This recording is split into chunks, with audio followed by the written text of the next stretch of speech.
Have you ever felt like your team doesn't take you seriously as a leader, no matter how hard you try to sound confident? 13 years ago, when I started in management, I felt like nobody would listen to me. But by applying cutting-edge communication principles from Robert Cialdini's book Influence, I've developed a simple system that will make anyone buy into what you're saying so you can become the ultimate leader. So in this video, I'm going to show you 3 cheat codes for communication and the exact words that you can use to speak like a leader so that your team wants to listen. So what is the first cheat code to amazing communication and how can you use it? What if I told you that you could get your team to go above and beyond without even having to ask them? This is one of the most powerful secrets I've observed in successful leaders I've worked with, and I'll show you how to start using it tomorrow to motivate your team, even for the most tedious tasks. So how do you do that? Well, I realized this powerful method a few years ago when I went to a fancy specialty grocery store with my dad. When we were at the register getting ready to check out, he spotted a bag of chocolate-covered potato chips. Naturally curious, he asked the cashier, "Are those any good?" Her response surprised both of us.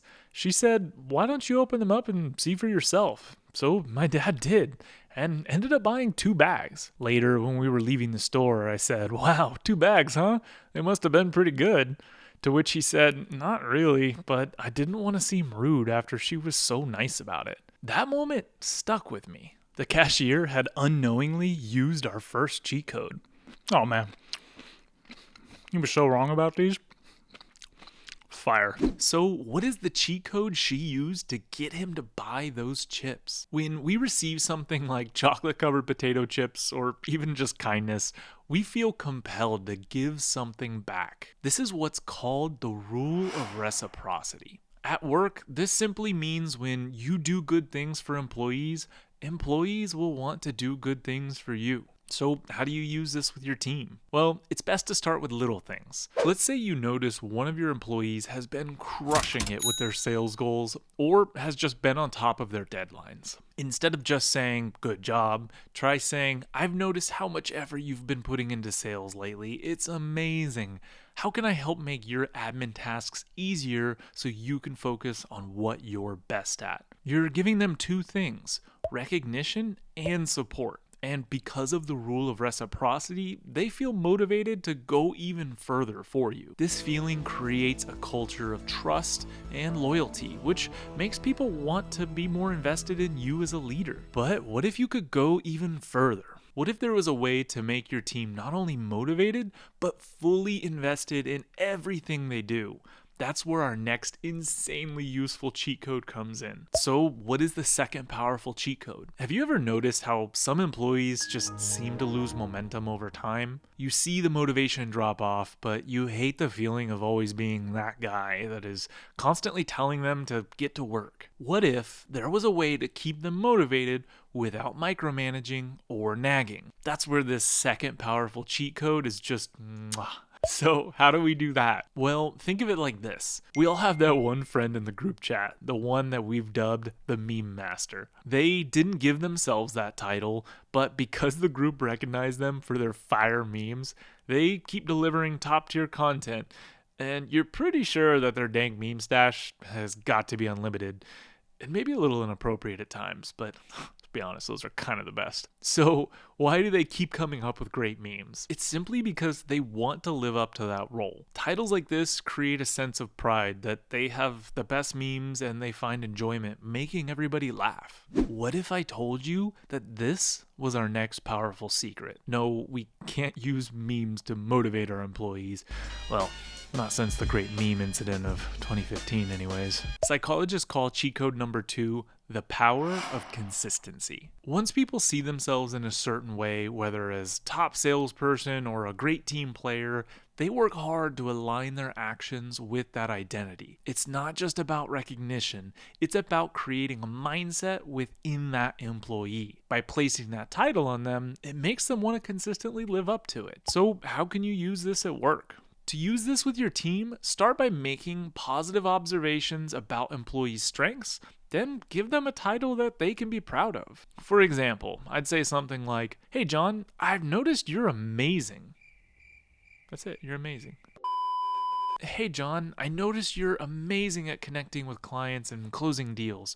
You're a beast at sales and you're easily the top closer here. The key is to make the title realistic and tied to something that they've already shown to be capable of. This makes them feel proud and motivated to keep it up. Crowning someone with a title they're proud to live up to is insanely powerful. But what about the moments when motivation fades or challenges seem impossible? There's a final cheat code that takes this to a whole new level, and it's something we encounter every day without even realizing it. So, what is the last and most powerful cheat code? Have you ever had an employee who just couldn't push through their doubts or their frustrations? They just seem to get stuck in their own negative thoughts and can't shake it. This final cheat code is going to be able to help them break through every mental barrier, no matter how big or small. They'll even be able to use this superpower to fly like Superman. Okay, maybe they can't fly. Maybe I just said that so I can show you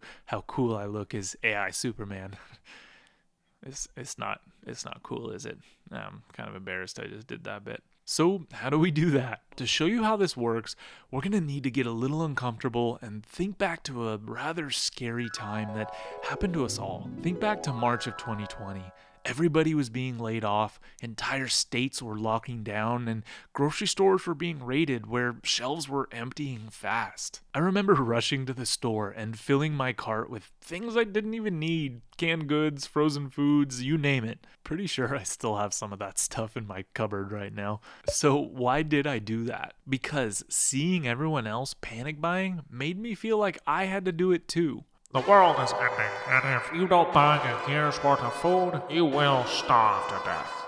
Believe it or not, FOMOing and buying a bunch of trash food is actually our final cheat code. That is the power of social proof, which is simply where we take cues from others, especially in uncertain situations. Social proof is hardwired into us. It's a survival mechanism. When we see others succeeding or taking a specific action, it reassures us that we're on the right path. As a leader, you can use this to help your team overcome doubt and take decisive action. So what do we say to our employees to use this? To use social proof with your team, tell stories of others who have faced similar challenges and succeeded. For example, if an employee is struggling with rejection in sales, you could use the technique called feel, felt, found.